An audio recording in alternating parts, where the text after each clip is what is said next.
4,000 5,000 किसानों को एक दिन में एक समय में जींद के लोगों ने पेट भर खिलाने का काम किया है।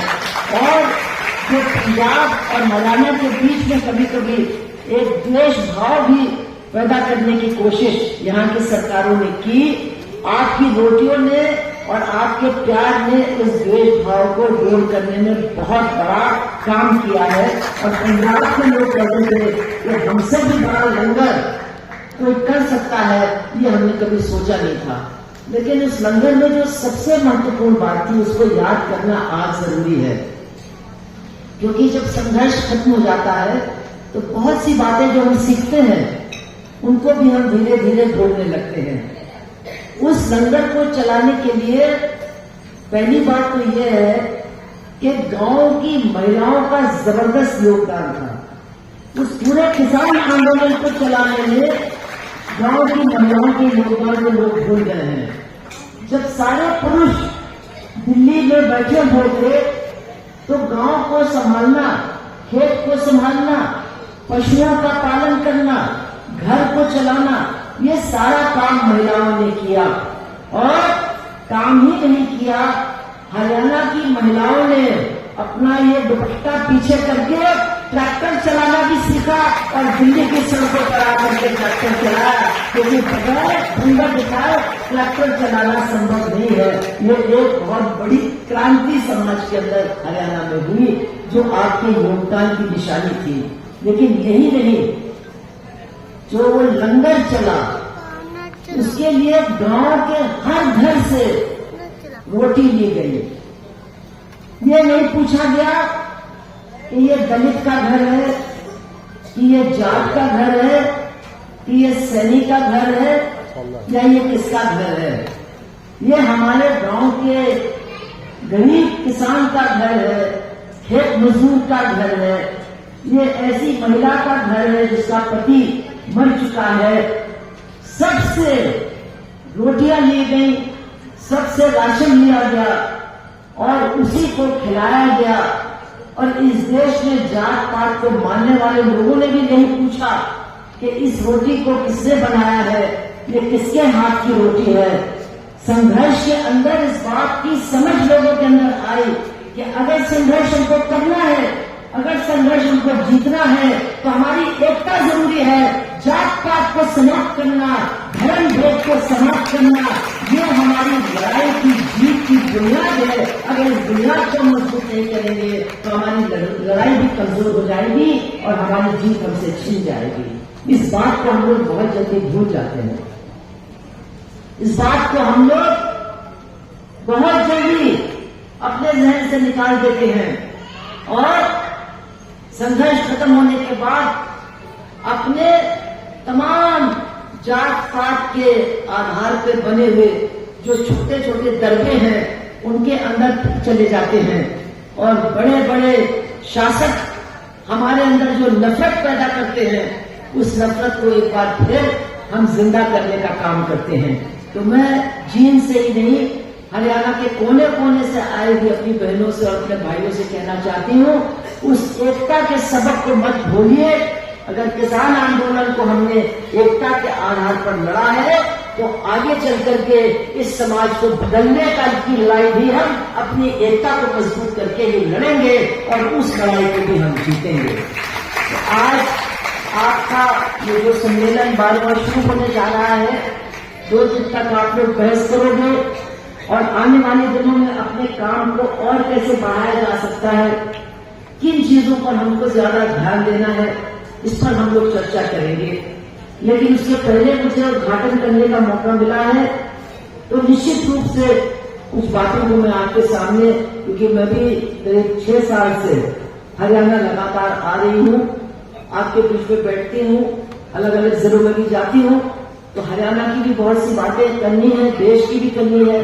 लेकिन सबसे पहले बहनों और भाइयों, अगर हम अपने अंदर की इंसानियत को जिंदा रखना चाहते हैं तो हमें सबसे पहले फिलिस्तीन की जनता को आज याद करना होगा, जिस जनता को नरसंहार का सामना करना पड़ रहा है, जहां पर 2 साल के अंदर 60-70 हजार से ज्यादा लोग मार डाले गए हैं। ऐसे लोग जो निहत्थे हैं, जिनके पास कोई फौज नहीं है, जिनके पास हथियार नहीं है, कोई पुलिस नहीं है, जो अपने घर से ही बेघर कर दिए गए हैं, और आज जिनको समंदर के अंदर फेंकने की बात हो रही है, पूरी तरह से उनका देश उनसे छीनने की बात हो रही है। उन लोगों में जो मारे जाने वाले हैं, 60-70 हजार मर चुके हैं, लेकिन ये भी ध्यान रखिए आधे से ज्यादा महिलाएं और बच्चे हैं। अभी एक साथी ने बताया कि विकलांग मोर्चे के भी नेता यहां मौजूद हैं। उस फिलिस्तीन की जनता के बच्चों को विकलांग बनाया जा रहा है। आज पूरी दुनिया में सबसे ज्यादा बच्चे जो बिना हाथ के हैं, बिना पैर के हैं, बिना आंख के हैं, बिना नाक के हैं, वो फिलिस्तीनी बच्चे हैं। वो ऐसे पैदा नहीं हुए थे, लेकिन उनको ऐसा बना दिया गया है। छोटे छोटे बच्चों के पैर उड़ा दिए गए हैं बम से, छोटे छोटे बच्चों के हाथ काटे गए हैं क्योंकि उनके अंदर इन्फेक्शन आ गया था। हमने आज तक कभी नहीं सुना कि खाने की लाइन में लगे हुए लोगों के ऊपर भी बमबारी हो, उनके ऊपर भी गोलियां बरसाई जाए। लेकिन रोज जब फिलिस्तीन के लोग भीड़ में आते हैं राशन लेने के लिए, खिचड़ी ले जाने के लिए, अपने बच्चों के लिए दूध का पाउडर ले जाने के लिए, तो एक दिन नहीं जाता कि इजराइल की सेना उनके ऊपर गोली नहीं चलाती है। रोज 40-50 लोग उस राशन और खाने की लाइन में मारे जाते हैं। इस तरह का नरसंहार शायद दुनिया में देखा नहीं गया है। हम लोग रोज टीवी पर देख रहे हैं, रोज अपने घरों के अंदर बैठ के देख रहे हैं, लेकिन यही सोचते हैं कि हम कर क्या सकते हैं। करने को सबसे पहले हमको समझना होगा ये हो क्यों रहा है। ये ठीक है, इजराइल कर रहा है नरसंहार, लेकिन हमको कभी नहीं भूलना चाहिए कि इजराइल के पीछे अमेरिका की ताकत है, साम्राज्यवाद की ताकत है, जो आज फिलिस्तीन के अंदर नरसंहार कर रही है और पूरी दुनिया की जनता को धौंस दे रही है, धमकी दे रही है कि हमारी बात नहीं माने तो ये तुम्हारा हाल भी हम कर देंगे। और जब हम साम्राज्यवाद के असली चेहरे को पहचानेंगे, जो कि बहुत से लोग पहचानने लगे हैं, आप देख रहे हैं कि पिछले महीनों से साम्राज्यवादी देशों में वहां की जनता रोज सड़क पर उतर करके फिलिस्तीन की आजादी के नारे लगा रही है, अपनी सरकार के खिलाफ नारे लगा रही है। और वो तमाम लोग, खासतौर से छात्र और वहां के बुद्धिजीवी, इस बात को लगातार कह रहे हैं कि हम लोग अब समझ गए हैं कि हमारी ये सरकारें हैं जिनका सरगना अमेरिका है, जो पूरी दुनिया में हिंसा फैला रहा है, पूरी दुनिया की जनता को अपना गुलाम बनाने की कोशिश कर रहा है। और इस संदर्भ में मैं आपसे कहना चाहती हूं कि एक बात का ध्यान रखिए, एक बात को गांठ बांध लीजिए कि जो लोग, जो पार्टी, जो दल साम्राज्यवाद के खिलाफ नहीं लड़ता है, वो दल, वो पार्टी और वो लोग अपने देश की आजादी को भी नहीं बचा सकते हैं। वो अपने देश की आजादी को भी जोखिम में डालेंगे। ये कहते हैं 56 इनकी छाती है और ट्रंप के तलुओं को चाटने में इनको शर्म भी नहीं लगती है। लानत है ऐसे लोगों के ऊपर, लानत है ऐसे नेताओं के ऊपर। आप सोचिए, आपके हरियाणा के नौजवान भी बेकारी से छुटकारा पाने के लिए अमेरिका गए थे, नौकरी करने के लिए, भविष्य बनाने के लिए। पंजाब के लड़के, हरियाणा के लड़के, गुजरात के लड़के, कितने लाखों रुपए उन्होंने बदमाशों को दिया वहां पहुंचने के लिए, और उनको वहां से वापस भेजा गया। लेकिन उनका भेजा जाना ही नहीं शर्मनाक है, उनको हथकड़ी पहना करके, उनके पैरों में बेड़ियां डाल करके उनको हवाई जहाज के अंदर बिठाया गया और जिस समय उनको हवाई जहाज के अंदर घसीट घसीट करके फेंका जा रहा था, उसी समय ये 56 इंच की छाती वाला हमारा प्रधानमंत्री नरेंद्र मोदी ट्रंप के बगल में बैठ करके उससे हाथ जोड़ करके कह रहा था, अरे मुझसे दोस्ती बनाओ ना, मुझसे रूठ क्यों गए, मुझसे दोस्ती बनाओ। ये आज हमारे लिए बहुत शर्म की बात है।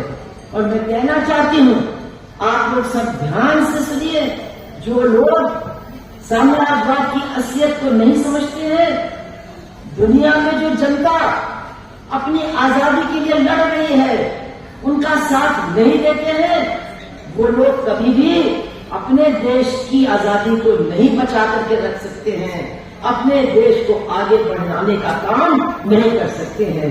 ये बात हमें बहुत अच्छी तरह से समझ लेना चाहिए, क्योंकि आज आप लोगों ने बड़ी तालियां बजाई, स्वतंत्रता सेनानी, आजाद हिंद फौज, सुभाष चंद्र बोस, कैप्टन लक्ष्मी, कर्नल सहगल, लेकिन ये भी तो सवाल कीजिए कि आजादी की लड़ाई में ये सब कहां थे? ये आरएसएस के लोग कहां थे? ये भाजपा के लोग कहां थे? अभी जब 75 साल की आजादी का जश्न मनाया गया तो लोगों की फोटोएं छापी गई, ये देखो ये हमारे स्वतंत्रता सेनानी, ये देखो हरियाणा के, ये देखो मद्रास के। एक भी भाजपा वाला वहां नहीं था, एक भी भाजपा या आरएसएस वाले की तस्वीर उस पोस्टर में देखने को नहीं मिली। और कारण क्या है? कारण ये है कि आजादी से पहले आरएसएस का जन्म 1925 में हुआ, जब आजादी की लड़ाई अपने चरम पर थी। 1925 के 5 साल के बाद ही भगत सिंह को फांसी हुई थी 1931 में। लेकिन उस लड़ाई से आरएसएस ने अपने आप को दूर रखा। उस समय भाजपा नहीं थी, भाजपा तो बाद में बनी, आरएसएस इनके पिता हैं। आरएसएस उस आजादी की लड़ाई से अपने आप को उससे दूर रखा, हिंदू महासमाज ने दूर रखा। बाकी जितने लोग थे हमारे देश के अंदर, वो चाहे समाजवादी हो, चाहे कांग्रेस के हो, चाहे कम्युनिस्ट हो, चाहे हिंदू हो, मुसलमान हो, सिख हो, ईसाई हो, जो भी इस देश का सच्चा नागरिक था, सब के सब उस आजादी की लड़ाई में शामिल थे। केवल और केवल ये आरएसएस और हिंदू महासभा के लोग उस लड़ाई से अपने आप को दूर रख रहे थे। और आज भी दुनिया के अंदर हमने देखा, हमारे ऊपर आतंकवादी हमला हुआ 22 अप्रैल को। हम लोग कभी भूल नहीं सकते हैं कि बाहर से लोग आए और उन्होंने बड़ी बेरहमी से हमारे लोगों को मारा। हमारी बहनें, हमारी माताएं, उनकी क्या दुर्दशा हुई। लेकिन बहुत दुख और अफसोस की बात है कि जब हमारी सरकार को दुनिया से समर्थन जुटाना था, उन्होंने सांसदों की टीम बनाई, विदेश जाकर के भारत के लिए समर्थन का मांग करने के लिए। तो पहली बात तो यह है कि वो जो सांसद के टीम थे, उनके नेता विपक्षी सांसद थे। क्यों? क्योंकि ये सब अनपढ़ हैं, ये सब नकली डिग्री वाले हैं। ये सिर्फ आपको बेवकूफ बना करके धर्म का नाम लेकर के इलेक्शन जीत करके वहां बैठे हैं, कहीं कुछ कह नहीं सकते। इसलिए विपक्ष के लोगों को भेजा गया कि जाओ भारत की बात लोगों को बताओ, आतंकवाद के खिलाफ लोगों का समर्थन दो।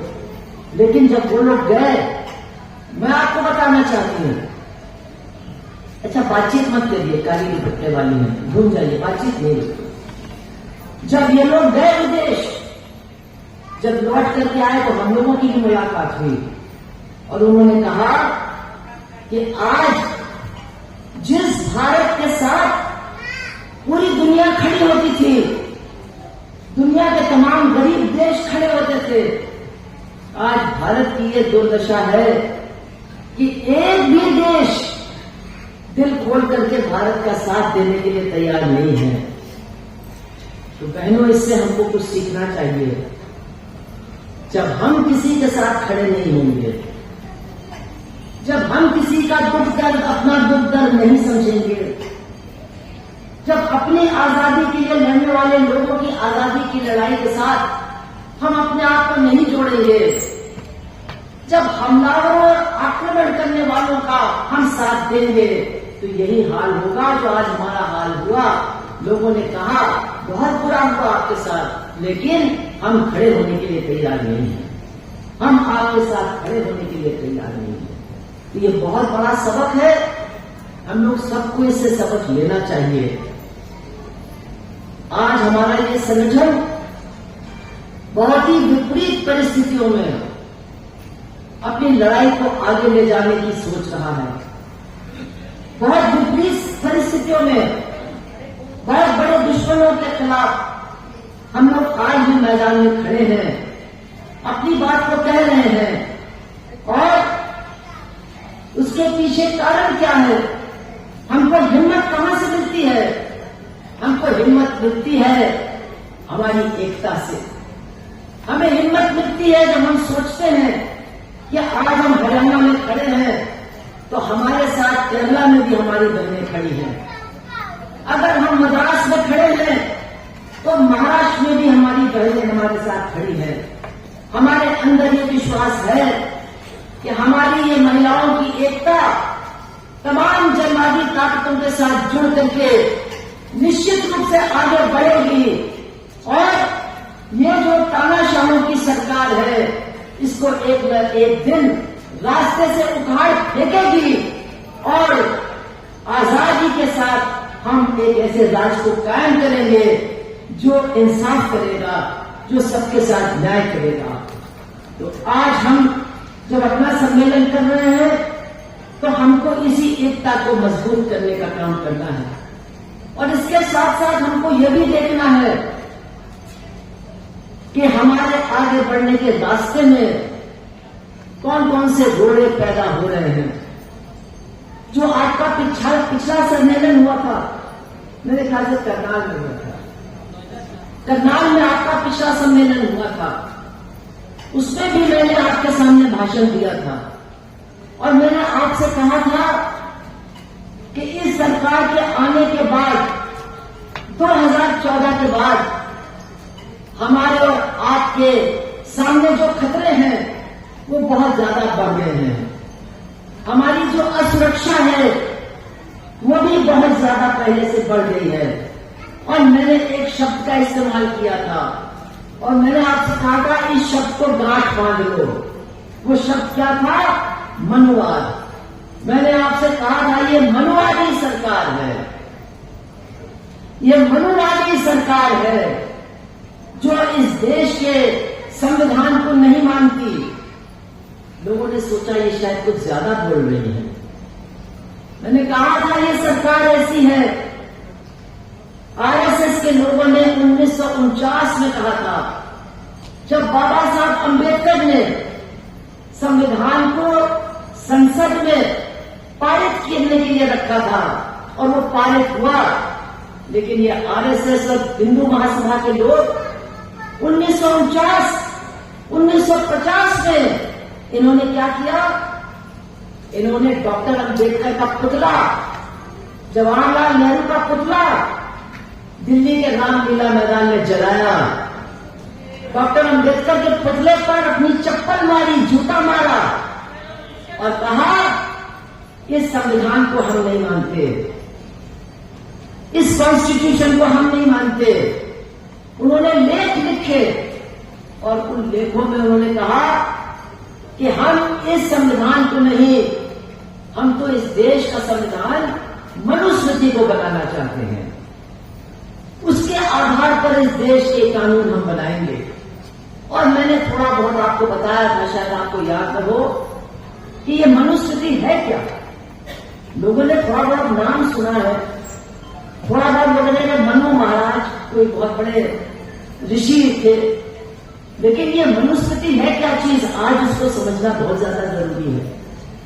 ये मनुस्मृति एक 2000 साल पुरानी शास्त्र है इसमें और भी ज्यादा पुराने शास्त्रों से बहुत सारे श्लोक लेकर के इसको तैयार किया गया है। और इसको कब तैयार किया गया था?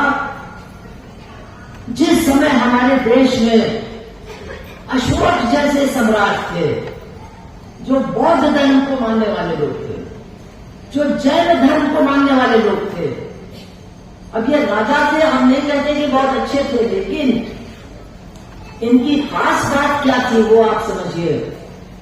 चाहे वो बौद्ध थे, चाहे वो जैन थे, वो जात पात नहीं मानते थे, वो वर्ण व्यवस्था को नहीं मानते थे। जन्म से कोई ऊंचा है, जन्म से कोई नीचा है, इसको वो नहीं मानते थे। और इसलिए जब जिसको हम कहते हैं ब्राह्मणवाद, कुछ लोगों को बुरा लग जाता है, हम ब्राह्मणों को नहीं कुछ कह रहे, लेकिन ब्राह्मणवाद जिसका मतलब है जात पात को मजबूत करने वाले लोग, जब उनको लड़ना था जैनियों से, बौद्धों से, तो उन्होंने तैयार किया मनुस्मृति को और तैयार किया और कहा कि यही हमारा धर्म ग्रंथ है, यही हमारा न्याय शास्त्र है और इसी के आधार पर हम कानून बनाएंगे, इसी के आधार पर हम अपने देश को चलाएंगे। क्या है उस मनुस्मृति के अंदर? एक शब्द अगर हम कहें, ना बराबरी, असमानता। दुनिया में बराबरी और समानता को अच्छा माना जाता है। हम लोग महिलाएं क्या चाहती हैं? बराबरी चाहती है ना? नहीं, सोचते हैं सपना है, लेकिन फिर भी चाहती तो है। बराबरी चाहती है, समानता चाहती है, बराबर के अधिकार, मानव अधिकार चाहते हैं हम। इसीलिए हम लड़ते हैं, इसीलिए हमारी महिला समिति बनी है। लेकिन मनुस्मृति में क्या लिखा है? किसी भी औरत का कोई अधिकार नहीं होना चाहिए, चाहे वो किसी भी जात में पैदा हो। लेकिन अगर वो औरत है तो उसका कोई अधिकार नहीं होना चाहिए, कुछ भी फैसला करने का उसको हक नहीं है। जब वो पैदा होती है तो बाप की सुनेगी, जब वो बड़ी होती है तो पति की सुनेगी, शादी नहीं होती है तो भाई की सुनेगी, पति नहीं रहता है तो बेटे की सुनेगी। लेकिन जीवन भर हर औरत किसी न किसी पुरुष के नियंत्रण में रहेगी। और ये बात आज भी सच है काफी हद तक हमारे देश में।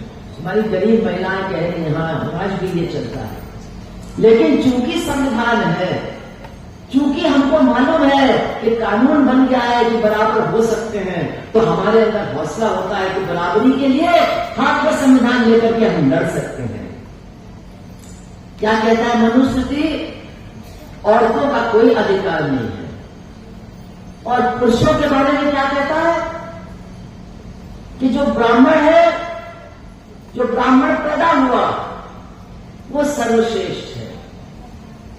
जो क्षत्रिय है, जो क्षत्रिय पैदा हुआ वो नंबर 2 का है। जो वैश्य है, जो वैश्य पैदा हुआ वो नंबर 3 का है। और नंबर 4 के कौन है? वो लोग जो काम करते हैं, मेहनत करते हैं, चाहे खेतों में काम करते हो, चाहे शहरों में छोटे छोटे, उस समय तो कारखाने नहीं थे, छोटे छोटे कारोबार में काम करते हो। जो दूसरे के यहां काम करता है वो शूद्र है।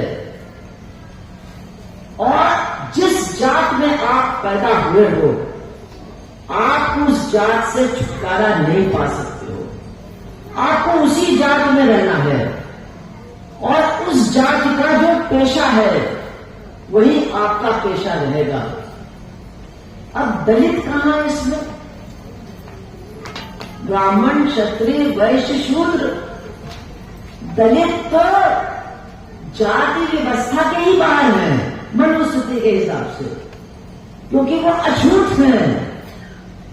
उनकी परछाई भी अगर पड़ जाए तो आप अपवित्र हो जाओगे। उनका हाथ का छुआ खा लिया तो बहुत बड़ा पाप लगेगा। तो दलित तो हिंदू समाज के वर्ण व्यवस्था जातवाद के ही बाहर कर दिए गए हैं। यह है मनुस्मृति।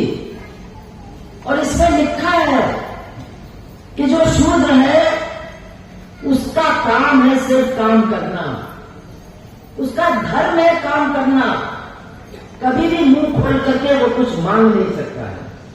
और एक बात और बहुत मजेदार लिखी है मनुस्मृति में, अगर कोई क्षत्रिय या कोई ब्राह्मण मजबूरी की वजह से काम करने लगता है तो फिर उसको भी शूद्र समझा जाएगा, उसको भी शूद्रों की श्रेणी में रखा जाएगा, उसको भी तमाम अधिकारों से अलग कर दिया जाएगा, वंचित कर दिया जाएगा।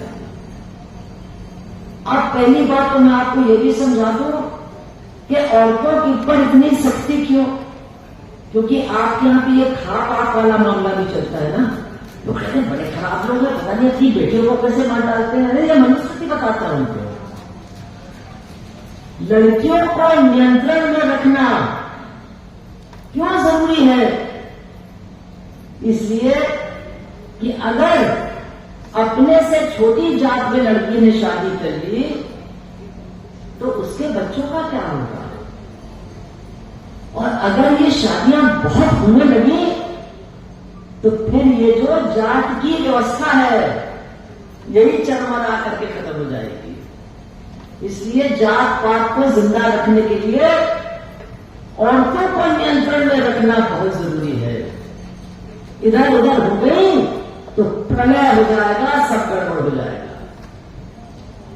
तो जो लोग मनुस्मृति मानते हैं, और मैं नहीं कहती जैसे भाजपा वाले मानते हैं, हम लोग भी मानते हैं। हम लोग संविधान चाहते हैं अपने लिए और मनुस्मृति चाहते हैं दूसरों के लिए। हमारे बहुत सारे पति भी अपने लिए तो चाहते हैं संविधान, लेकिन घर के अंदर चाहते हैं मनुस्मृति। जो भी समानता के खिलाफ है, जो भी बराबरी के खिलाफ है, उसको कहीं न कहीं मनुस्मृति अच्छी लगती है और इसी का फायदा ये मनुवादी लोग उठाते हैं। नहीं तो आप देखिए, शूद्र भी बिना अधिकार के, सारी महिलाएं बिना अधिकार की, दलित पूरा बिना अधिकार का, तो साथ कौन दे रहे हैं इनका? साथ सब देने लगते हैं, क्योंकि सब कहीं न कहीं दूसरे को थोड़ा दबाना चाहते हैं। जो जिसको पा जाए, जो उनसे कमजोर हो, उसको दबाना हमको बहुत अच्छा लगता है। इसीलिए हम लोगों को बराबर आप लोगों को ये पाठ पढ़ाते रहते हैं कि जात पात से दूर रहो, ये सब छुआछूत से दूर रहो। सिर्फ इसलिए नहीं कि अगले के दिल पर क्या बीतती है, अपने आंदोलन को अगर मजबूत करना है तो इन सब चीजों से दूर होना पड़ेगा। हम महिलाओं से कहते हैं लड़कियों को शादी करने का अधिकार है, तो महिलाओं को बहुत बुरा लगता है।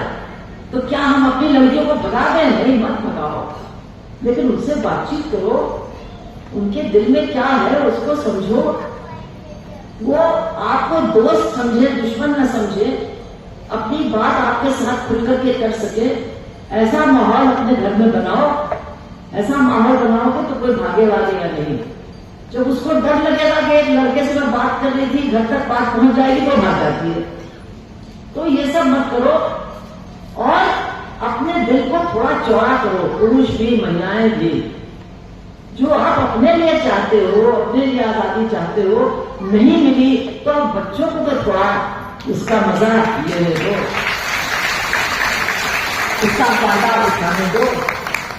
तो इस तरह से हमको अपने सोच में परिवर्तन लाना होगा, क्योंकि जो हम पहले कहते थे हमको बहुत खतरा है कि ये मनुस्मृति ले आएंगे, हमारे संविधान पर हमला करेंगे। उस समय तो हम कह रहे थे भाई बचो, इनका हमला शुरू हो गया है, क्योंकि देखो क्या कर रहे हैं ये, इन्होंने मजदूरों के अधिकार सब खत्म कर दिए। 9 तारीख को हड़ताल होने वाली है, किसानों के ऊपर उन्होंने पहले हमला कर दिया। थोड़ा पीछे हटे, लेकिन दिल से पीछे नहीं हटे, हमला उनका चालू है। तो मजदूर किसान कौन है? शूद्र है। अगर मनुस्मृति मानते हो तो उनके अधिकारों को तो खत्म करना ही है। ये तो तुम्हारा मनुस्मृति तुमको सिखाता है। औरतों के साथ उन्होंने क्या किया है? आप तो हरियाणा में रहते हो, यहां तो हम लोग कहते हैं इनका नारा क्या है? बेटी बचाओ भाजपा से, बेटी बचाओ भाजपा वालों से। सबसे बड़े दुश्मन ये है लड़कियों के अधिकार के, महिलाओं के अधिकार के। कैसे लोग उनको अच्छे लगते हैं? हम तो कई भाजपाइयों से पूछते हैं, अगल बगल रहते हैं ना, तो अपनी बातें शुरू कर देते हैं। ऐसा हमने कहा भैया एक है बात की हमका जवाब दे रहे हो तुम नूतन और नूतन अपन भाषा में हम बोल रहे हैं। हम भाजपा वाले से पूछते हैं कि भैया हमका एक बात बता दो। अरे तुमका मुसलमान नहीं अच्छे लगे हैं, कोई बात नहीं, सरदार भी सिख तुमको चढ़ाते हैं, कोई बात नहीं, ईसाई तो बिल्कुल नहीं अच्छे लगते हैं, वो भी ठीक है, लेकिन तुमको बलात्कारी क्यों अच्छे लगते हैं? बलात्कारी क्यों तुमको अच्छे लगते हैं? महिलाओं के साथ हिंसा करने वाले क्यों तुमको अच्छे लगते हैं? जहां जहां तुम्हारी सरकार है, उत्तर प्रदेश में है तो तुम्हारा विधायक है सेंगर, जो 16 साल की लड़की के साथ बलात्कार करते हैं और पूरी सरकार की ताकत तुम लगा देते हो उसको बचाने के लिए। तुम्हारी सरकार अभी नई नई बनी है राजस्थान में, पहला काम तुमने क्या किया? आसाराम बापू को बेल दे दी, जमानत में छोड़ दिया। हरियाणा में तुम्हारी सरकार है, यहां तुम्हारी बेटियां हैं, ये महिला पहलवान, उनके लिए तुम नहीं लड़ते हो, उनके लिए तुम नहीं बोलते हो। दिल्ली की सड़कों के ऊपर उनको बेइज्जत किया जाता है और तुम्हारे जुट नहीं रही थी, क्योंकि वो जो बैठा हुआ है गोंडा में वो तुम्हें अच्छा लगता है। तुम्हारे यहां एक मंत्री है संदीप सिंह, उसके ऊपर महिला के साथ छेड़छाड़ करने की एफआईआर है। हम लोग जगमती है, सविता है, हम लोग मारे मारे घूमे थे वहां चंडीगढ़ की सड़कों पर, तब जाकर के उसके खिलाफ एफआईआर हुई है। एफआईआर है, लेकिन वो मंत्री बना रहा, उसको जेल नहीं भेजा, उसके घर पर कोई बुलडोजर नहीं चला। वो खट्टर तो कहता था इसको तो मैं कभी नहीं हटाऊंगा।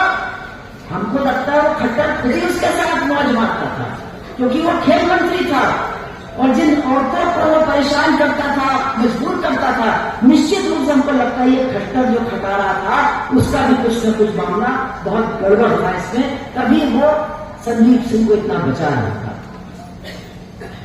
तुम्हारे यहाँ एक वो राम रहीम है, बहुत से लोग उनकी पूजा करते हैं, भाई जिसको पूजा करनी है करो, लेकिन ये तो मानो कि वो बलात्कारी है, हत्यारा है, उसके ऊपर आरोप नहीं है, वो उसके ऊपर उसको सजा सुना दी गई है। और हम लोग सब जानते हैं, क्योंकि वो जो 2 महिलाएं हैं जिसके साथ उसने बलात्कार किया, सबसे पहले उनकी बात हमारी महिला समिति के पास आई थी, उनकी चिट्ठियां हम लोगों के पास आई थी, सबसे पहले हम लोगों ने उनका सवाल उठाया। और वो जो बेचारा पत्रकार था जिसने अपने अखबार में छापा, उसको उसने मरवा दिया, उसको मरवा दिया।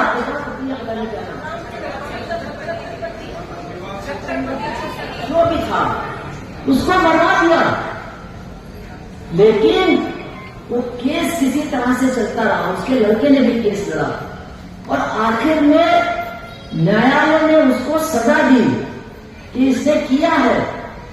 लेकिन आप देखिए हरियाणा की सरकार हर 2-3 महीने बाद कभी पंचायत का चुनाव है, तो कभी उपचुनाव है, तो कभी असेंबली का चुनाव है, तो उसको जेल से छोड़ देते हैं।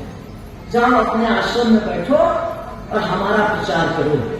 और जितने ये नेता हैं सब उनके पैर छूने जाते हैं भाजपा वाले और कहते हैं आशीर्वाद दो हमको और चुनाव में हमको जिताओ। तो इनके अंदर महिलाओं के साथ अपराध करने वालों के लिए बहुत इनके दिल में चढ़ा है। एक तो ये महिलाओं के अधिकारों के खिलाफ है ही, क्योंकि मनुवादी है, इसलिए जो महिलाओं के साथ अत्याचार करने वाले लोग हैं उनको वो बहुत शरण देते हैं, उनकी बहुत सुरक्षा करते हैं, उनकी पूरी मदद करते हैं। लेकिन बहनों, इसका असर औरतों के ऊपर क्या होता है? आज हरियाणा के अंदर आप अपनी बेटी बेटी को दूर स्कूल नहीं भेजने के लिए तैयार हो। कॉलेज की बात तो छोड़ दीजिए, जो पहले परिवार के लोग लड़कियों को कुश्ती सिखाने के लिए दूर दूर भेजती थी, अब उनको डर लग गया है कि अगर हमारी बेटी जाएगी कुश्ती में शामिल होगी तो उसके साथ ही वही होगा जो वो फोगट के साथ हुआ और वो दूसरी लड़की के साथ हुआ। तो ये जो पुरुषों को, जो अपराधी हैं, उनको जो मदद मिलती है सरकारों से, इससे निश्चित रूप से महिलाओं की स्थिति, उनकी असुरक्षा और भी ज्यादा बढ़ती है। लेकिन इनका मनोवाद यहां खत्म नहीं होता है। इनके मनोवाद के बहुत पहलू हैं। शिक्षा में ये क्या कर रहे हैं? जब से बीजेपी की सरकार आई है 90,000 सरकारी स्कूल बंद हो गए हैं। नए स्कूलों को खोलने की बात छोड़ दीजिए, आपको कम्युनिस्ट श्रीमती बताएंगी कि केरला में किस तरह की शिक्षा हमारी बाएं बाजू की सरकार दे रही है बच्चों के लिए। लेकिन भाजपा की सरकार ने 90,000 सरकारी स्कूल बंद कर दिए हैं। इसका नतीजा क्या है? अगर स्कूल दूर होगा तो मां बाप लड़की को नहीं भेजेंगे। जो प्राइवेट स्कूल है वो महंगा होगा तो मां बाप लड़कियों का नाम कटवा देंगे कि चलो लड़के को पढ़ाएंगे, लड़की को नहीं पढ़ाएंगे। तो ये जो इनका मनोवाद है, इसको आप समझिए, ये महिलाओं के खिलाफ है, ये महिलाओं की सुरक्षा के खिलाफ है, ये महिलाओं की शिक्षा के खिलाफ है, ये महिलाओं के स्वास्थ्य के खिलाफ है। क्या हो गया है सरकारी अस्पतालों को? क्या हो गया है सरकारी डिस्पेंसरी को और स्वास्थ्य केंद्र को? जो थोड़ी बहुत वहां पर दवाई मिलती थी, जो थोड़ा बहुत वहां इलाज होता था, और वो भी सब खत्म हो गया है। अरे सरकारी अस्पताल का चपरासी मरीज से कहता है, अरे भैया यहां काहे मरने आए हो, जाओ प्राइवेट में दिखाओ। और प्राइवेट में दिखाने का मतलब आप समझते हैं? प्राइवेट में दिखाने का मतलब है अपनी जान से हाथ धोना, अपने घर को बेचना। पता नहीं श्रीमती जी बताएंगे कि नहीं, मैं आपको बताती हूँ। मेरी ननिहाल भी केरला में है। मेरी ननिहाल में 3 महिलाएं काम करती हैं जो दलित समुदाय की हैं। 2 कैंसर की मरीज हैं। मैंने उनसे पूछा, तुमको तो बड़ी परेशानी होगी इलाज को लेकर के? मैंने देखिए हमको कोई परेशानी नहीं है, हमारा ट्रेन का टिकट फ्री है और हमारा इलाज भी पूरा फ्री है। कैंसर का इलाज आप समझ रहे हो ना, कीमोथेरेपी, रेडिएशन, ऑपरेशन, दवाई सब फ्री। ये स्वास्थ्य मंत्री थी, उन्होंने करवाया है। वो 2 महिलाएं इस फ्री इलाज के चलते ठीक हो गई है, क्योंकि सबसे बड़ी चीज होती है कि मानसिक रोग से बच गई। जब इंसान को सुबह से शाम तक यही सोचना पड़ता है कि इलाज का पैसा कहां से लाएंगे, कर्जा किससे लेंगे, घर किस पर बेचेंगे, तो कभी ठीक नहीं हो सकता है। तो आज हमारे देश में जहां जहां भाजपा है वहां सरकारी अस्पताल, सरकारी डिस्पेंसरियां सब बंद हो रही हैं। उनके अंदर जो दवाई है वो वहां से गायब हो रही है। जितने डॉक्टर होने चाहिए वो डॉक्टर वहां तैनात नहीं है। पूरी जो व्यवस्था है स्वास्थ्य की वो चौपट कर दी गई है और उसका भी सबसे बुरा असर महिलाओं के ऊपर ही पड़ रहा है। हम ये नहीं कहते कि गरीब पुरुषों पर नहीं पड़ रहा है, पड़ रहा है उनके ऊपर भी, लेकिन उससे भी ज्यादा, क्योंकि महिला तो फालतू है ना। हमारी हिंदी में कहावत होती थी कि महिला मर जाए लेकिन भैंस न मरे, पत्नी मर जाए लेकिन भैंस न मरे, क्योंकि पत्नी तो दूसरी आ जाएगी और कुछ लेके आएगी अपने साथ। भैंस मर गई तो घर लुट जाएगा, बहुत बड़ा नुकसान होगा। तो अगर महिला की जान की इतनी ही कीमत है तो इलाज भी उसका सबसे बाद में होगा, खाना भी उसको सबसे बाद में मिलेगा, बच्ची की पढ़ाई भी सबसे बाद में लोगों को याद आएगी।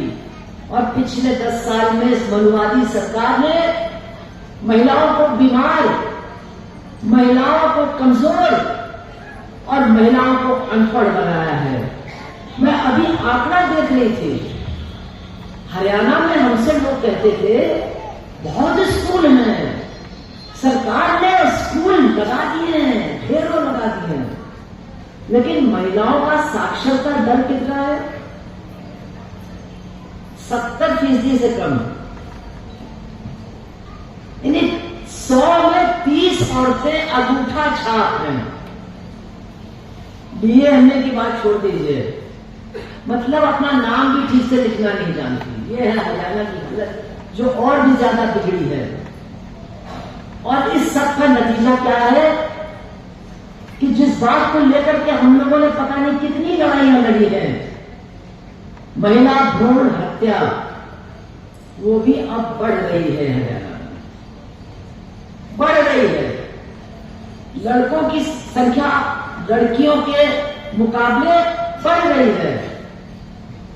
आज हरियाणा में 800 से लेकर के 850 लड़कियां हैं 1000 लड़कों के अनुपात में। और रोहतक, गुड़गांव, फरीदाबाद यानी जो सबसे ज्यादा विकसित हैं, वहां सबसे ज्यादा भ्रूण हत्या हो रही है लड़कियों की, बच्चियों की। वो नहीं चाहते कि लड़की का बोझ हम पाले। लड़की अब एक बोझ बन गई है। अगर वो पैदा होगी तो फिर उसकी शादी की चिंता करनी पड़ेगी। अगर वो पैदा होगी तो उसकी सुरक्षा की चिंता हमको करनी होगी। अगर वो पैदा होगी तो वो घर से भाग न जाए किसी के साथ, उस बदनामी की चिंता हमको खाए जा रही है। लड़की पैदा हुई नहीं, उसको भगा पहले ही दिया है वहां। तो इस सारी हालत में हमको समझना है कि इस मनुवादी सरकार ने जिससे वायदा किया था 2014 में कि हम तुम्हारी हालत को सुधारेंगे, तुम्हारे खाते में 15 लाख रुपए डालेंगे, महिलाओं का सर ऊंचा करेंगे, महिलाओं का अपमान खत्म करेंगे, आज 10 साल के अंदर उसने हमको बेरोजगार बनाया है, बेकार बनाया है, गरीब बनाया है, कमजोर बनाया है, असुरक्षित बनाया है, और अब हमारी बच्चों को अनपढ़ भी ये बना रहे हैं। ये सब उनके मनोवादी विचारधारा का हिस्सा है। ये मनोवादी विचारधारा, बहुत से लोग कहते हैं तो पूंजीवादी है।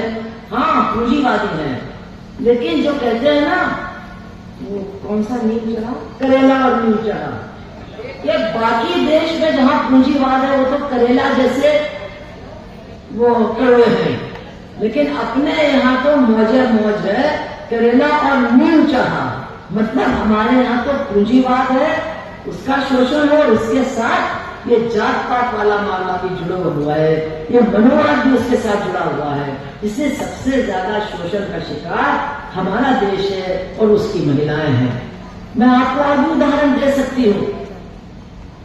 मनुवाद में, मनुस्मृति में यह भी लिखा है कि अगर कोई अपराध होता है, अपराध आप समझते हैं ना, अगर कोई जुर्म होता है तो उसका दंड अपराधी की जात और जिसके साथ अपराध हुआ है उसकी जात को देख करके दंड दिया जाएगा। अब आप कहोगे ये कैसे हो सकता है? होता है, हो रहा है। हमारे उत्तर प्रदेश के हाथरस में एक दलित महिला के साथ 4 ठाकुरों ने बलात्कार किया, और हमारे ठाकुर मुख्यमंत्री ने कहा बलात्कार तो हुआ ही नहीं, ये झूठ बोल रही है। उसके बाद वो लड़की मर गई, लेकिन बयान दे करके मरी। वो जानती थी उन लड़कों को, उनका नाम लिखाया।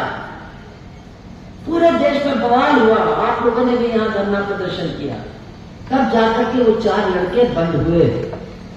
लेकिन इतना दबाव उस जज के ऊपर भी पड़ा कि 1 साल के अंदर उसने भी कह दिया बलात्कार नहीं हुआ, और उन लड़कों को छोड़ दिया।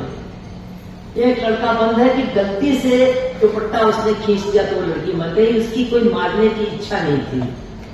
हम लोग गए हैं उस परिवार को देखने, वो परिवार जेल काट रहा है। चारों तरफ सीआरपी के लोग उनकी सुरक्षा में लगे हैं।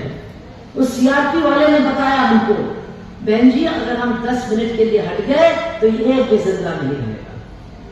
वो जेल काट रहे हैं और वो अपराधी घूम रहे हैं गांव में। केवल 2 दलित घर हैं, बाकी सारे घर ठाकुरों के हैं। और कहाँ रहते हैं वो ठाकुर? नीचे उस लड़की का घर है जो मर गई, और उसके ऊपर वो ठाकुरों का घर है। वो जब चाहे नीचे देख करके उन लोगों को चिढ़ाते हैं, उन लोगों को गाली बकते हैं, और सीआरपी हट गई तो उनको मार भी डालेंगे। तो ऐसा क्यों? क्योंकि ये मनुवादी हैं। ये कानून का तौर तरीका बदलेंगे। अगर बलात्कार करने वाला ठाकुर है तो उसको छोड़ दिया जाएगा। अगर बलात्कार की जो शिकार है महिला, वो दलित है, वाल्मीकि जात की है, तो उसको न्याय नहीं मिलेगा। यह है मनुवाद।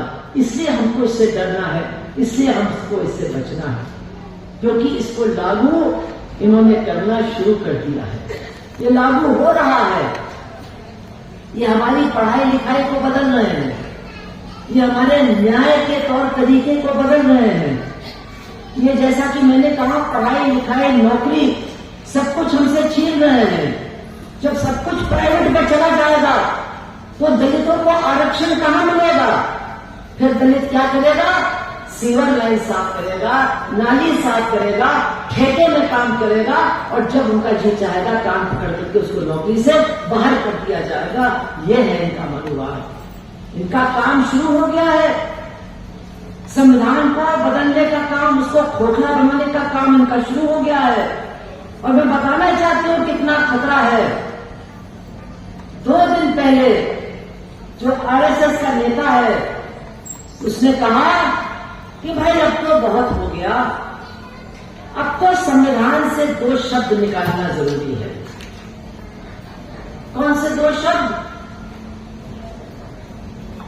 उनको बहुत अखर रहे हैं। धर्मनिरपेक्षता और समाजवाद। धर्मनिरपेक्षता का मतलब, चाहे किसी का कोई भी धर्म हो, वो भारत का नागरिक है। चाहे हमारे जैसे अधर्मी हो, यहां बहुत से लोग बैठे हैं, हम भी हैं, धर्म नहीं मानते, लेकिन हम भारत के बराबर के नागरिक हैं। आप हमारी नागरिकता नहीं छीन सकते। तो धर्मनिरपेक्षता का मतलब सब धर्म के लोगों की बराबरी, और समाजवाद का मतलब देश के अंदर पूरी जनता, चाहे मजदूर हो, चाहे किसान हो, चाहे छोटा मोटा काम करता हो, चाहे कर्मचारी हो, सब बराबर होंगे। ये है समाजवाद। और आज आरएसएस का नेता बेशर्मी से कह रहा है कि अब तो समय आ गया है कि संविधान से समाजवाद और धर्मनिरपेक्षता की बात को निकाल करके बाहर कर दिया जाए। तो कैसा देश तुम बनाना चाहते हो, जिसमें धर्मनिरपेक्षता भी नहीं रहेगी और समाजवाद का सपना, उसकी परिकल्पना भी नहीं रहेगी? तुम कैसा देश बनाना चाहते हो? वैसा ही देश जैसा तुम बना रहे हो, जहां जनता के तमाम अधिकारों को छीना जा रहा है, गरीबों को पढ़ने और लिखने के अधिकार से भी दूर रखा जा रहा है, गरीबों का पेट काटा जा रहा है, और देश की पूरी धन दौलत 2 पूंजीपतियों को दी जा रही है। 2 बड़े पूंजीपति हैं, अंबानी और अदानी। छोटे मोटे पूंजीपति भी हैं, हर राज्य में हैं। उनको अलग अलग तरह से यहां आपके यहां जनरल इंडल है, टाटा भी है, तमाम है। इनके कमाई में कोई कमी नहीं। जब बजट बनता है तो हमारे और तुम्हारे ऊपर टैक्स बढ़ता है। अभी ट्रेन का किराया भी बढ़ाया जा रहा है, गैस का दाम हर महीने बढ़ाते हैं।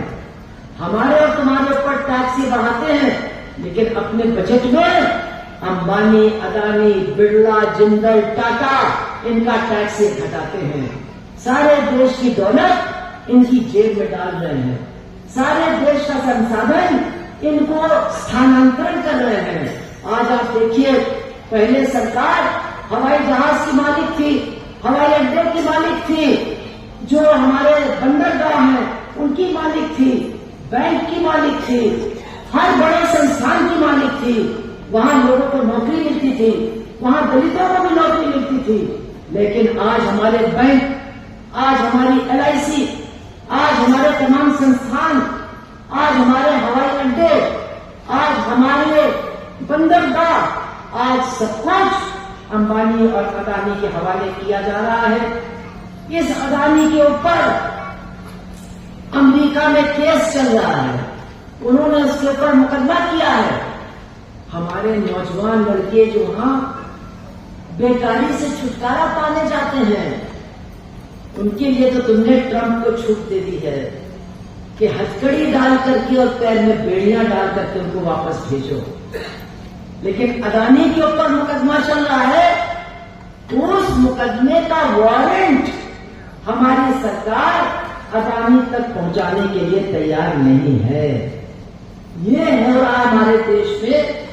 ये आज हमारे देश में हमारे संविधान की हालत है, और उसको और भी ज्यादा कमजोर करने के लिए, उसकी आत्मा को ही समाप्त करने के लिए अब ये RSS का नेता कह रहा है कि उस संविधान से धर्मनिरपेक्षता और समाजवाद, ये दोनों शब्द भी निकाल दोगे तो और मजा आएगा लोगों को लड़ाने में।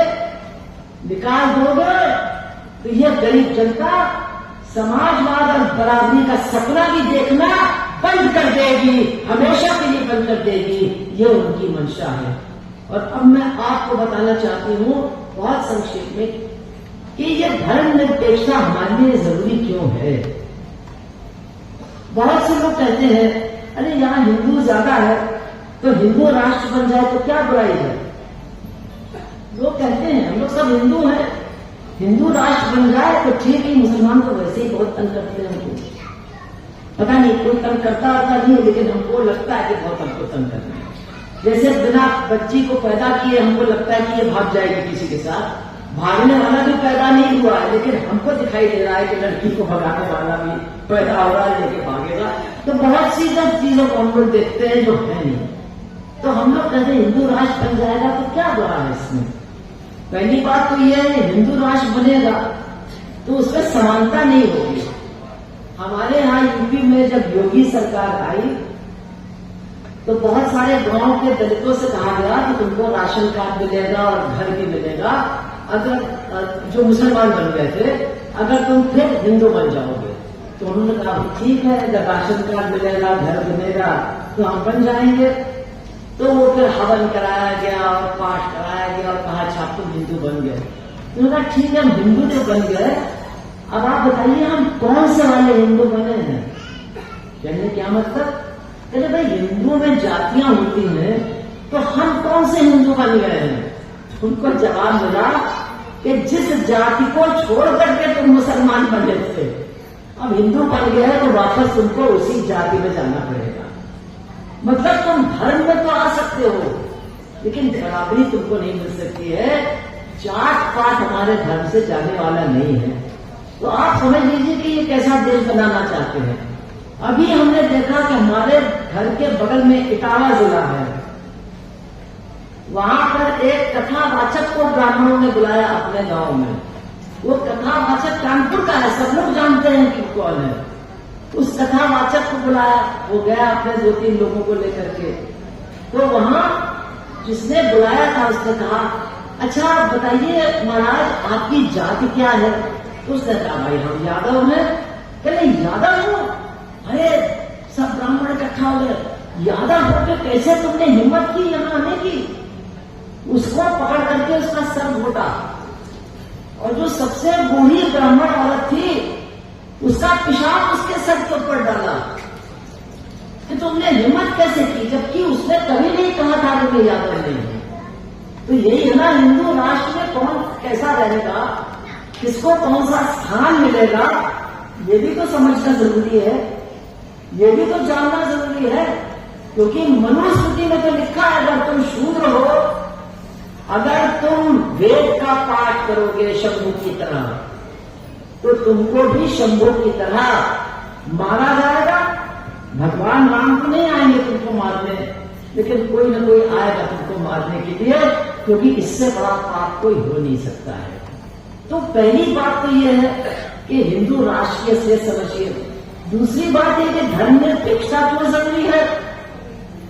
अभी आपने देखा पहलगाम में जो हमला हुआ, उसके बाद आपने देखा होगा कि एक अधिकारी जिसका नाम है मिस्री, वो टीवी पर आया और वो सबको समझा रहा था ये हुआ वो जो महिलाएं भी बैठी थी। तो मिस्री ने क्या बात कही आपको सुनिए थोड़ा सा। उसने कहा है पाकिस्तान क्या चाहता है। पाकिस्तान चाहता है कि हिंदू मुसलमान लड़े और हमारा देश कमजोर हो, लेकिन हम लड़ने वाले नहीं हैं। और जब उसने ये बात की तो उसके खिलाफ भाजपा वालों ने सोशल मीडिया पर खूब गालियां डालनी शुरू कर दी। लेकिन बात तो उसने सही कही थी कि देश तो मजबूत तभी रहेगा जब हिंदू मुसलमान सिख ईसाई सब एक रहेंगे। ये आपस में लड़ेंगे, एक दूसरे के दुश्मन बनेंगे, तो ये देश मजबूत नहीं रह सकता है। इसलिए आपको समझ लीजिए कान खोल करके कि देश को बचाना है, देश को मजबूत करना है, तो उसके लिए धर्मनिरपेक्षता भी जरूरी है। अगर तमाम धर्म के लोगों को सम्मान और अधिकार बराबर का नहीं मिलेगा, तो इस देश में टूटन पैदा होगी, फूटन पैदा होगी, और हम लोग ताकत के साथ दुनिया में खड़े नहीं हो पाएंगे, अपने देश की रक्षा नहीं कर पाएंगे। और अगर समाजवाद का सपना हमसे छीन लिया गया, तो फिर काहे के लिए हम लड़ेंगे। अगर आगे कोई भविष्य में बेहतर होगा ही नहीं, तो हम काहे के लिए लड़ेंगे, हम काहे के लिए खटेंगे। इसलिए आप समझिए कि जो आरएसएस का नेता, जो भाजपाई, जो संघी, जो चड्डी वाला कह रहा है कि संविधान से समाजवाद और धर्मनिरपेक्षता हटा दो, वो समाज का दुश्मन है, वो इस देश का दुश्मन है। और आपको तमाम लोगों को ये बात समझानी होगी। अच्छे से समझ लीजिए, अच्छे से समझिए, और जब यहां से वापस जाएं तो महिलाओं को बिठा करके, महिलाओं को बुला करके उनको ये बातें समझाने की कोशिश कीजिए, क्योंकि आज भाजपा आपके ऊपर डोरे डाल रही है। चलो सत्संग में, चलो मंदिर घूमने, चलो भंडारे में खाने, ये देखो धोती आई है, ये देखो तुम्हारी चुनरी आई है, चलो अयोध्या भी ले जाएंगे, तुमको कुंभ भी नहलाएंगे, बस हमारे साथ चलो। उनके साथ चलने का मतलब है घूम आओ बहनी जहां घूमने का है, लेकिन सौदा बहुत महंगा होगा। एक बार घूमने का दाम तुमको अपनी आजादी के साथ देना होगा, अपने अधिकारों के साथ देना होगा। और ये बातें महिलाओं को समझाना बहुत ज्यादा जरूरी है, उनको बताना बहुत ज्यादा जरूरी है। अभी तक तो हम ये कहते हैं अरे तुमको जाना है तुम जाओ, हम नहीं करेंगे, यही कहते हैं ना, तुमको जाना जाओ हम नहीं करेंगे। आप कहना पड़ेगा हम तो नहीं जाएंगे, हम तो तुमसे कह रहे हैं तुम भी मत जाओ। और फिर समझाओ कि क्यों नहीं जाना चाहिए, समझाओ क्यों नहीं जाना चाहिए। क्योंकि इनका जो रास्ता है ये देश के लिए पतन का रास्ता है, और खास तौर से हम महिलाओं के लिए पतन का रास्ता है। इसे हमें अच्छी तरह से समझ लेना चाहिए। और हरियाणा के अंदर हमारी है लड़ाई जबरदस्त, अब इस लड़ाई को और भी जबरदस्त बनाने की जरूरत है। हम लोगों ने बहुत कोशिश की कि भाजपा हटे, लेकिन ये दूसरी पार्टी के लोग हैं, ये भी कुछ आधे पागल हमको मालूम पड़ते हैं, इन्होंने तो थाली में हरियाणा को परवश करके दे दिया भाजपा को, बिल्लो तुम ही खाओ। लेकिन हमारी लड़ाई नहीं खत्म हुई है, हमको इनसे लड़ना है, हमको इनकी नीतियों से लड़ना है, हमको इनकी सोच से लड़ना है, और सिर्फ वोट से नहीं लड़ना है। हमको सड़कों पर उतर करके अपनी ताकत को मजबूत करके इनसे लड़ना है, लोगों को समझा करके, लोगों को अपने साथ जोड़ करके इनसे लड़ना है। हरियाणा के अंदर बहुत अन्याय है, दलितों के साथ बहुत अन्याय होता है आज भी हरियाणा के अंदर। बहुत जात पात हमारे गांव के अंदर घुसी हुई है। यही बगल में गुहाना है, जहां पर बहुत ही बड़ी घटना हुई थी, हम भी उस पर गए थे। बहुत अन्याय है हमारे समाज में। भ्रूण हत्या हो रही लड़कियों के साथ, बहुत अन्याय है हमारे समाज में। मुसलमानों को नफरत से देखा जाता है। एक छोटी सी जगह में वो रहते हैं, वहां भी उनको रहने नहीं देना चाहते हैं, वहां से भी उनको भगाना चाहते हैं। तो हमारे लिए काम बहुत है, लेकिन हमको अपना काम अब सूझबूझ के साथ करना है। आज हमको ये वचन देना चाहिए कि जो सबसे ज्यादा परेशान है हरियाणा के अंदर, जो सबसे ज्यादा गरीब है, जो सबसे ज्यादा कमजोर है, जेल से जाने के बाद हम उसी के घर में जाएंगे, उसी की रसीद कटवाएंगे, उसी के साथ खड़े होंगे और उसी के लिए न्याय की लड़ाई हरियाणा के अंदर लड़ेंगे। अगर ये काम हम करते हैं, अगर ये काम हम करते हैं, इस तरह से अपने काम को आगे बढ़ाने की कोशिश करते हैं, तो ये मनोवादी भी हारेंगे, ये भाजपा भी हटेगी और हम झंडा लेकर के आगे बढ़ेंगे। इतना कह करके अपनी बात को समाप्त करती हूँ। आप सबका बहुत बहुत धन्यवाद देती हूँ। महिला एकता जिंदाबाद, हमारी एकता जिंदाबाद, इंकलाब जिंदाबाद।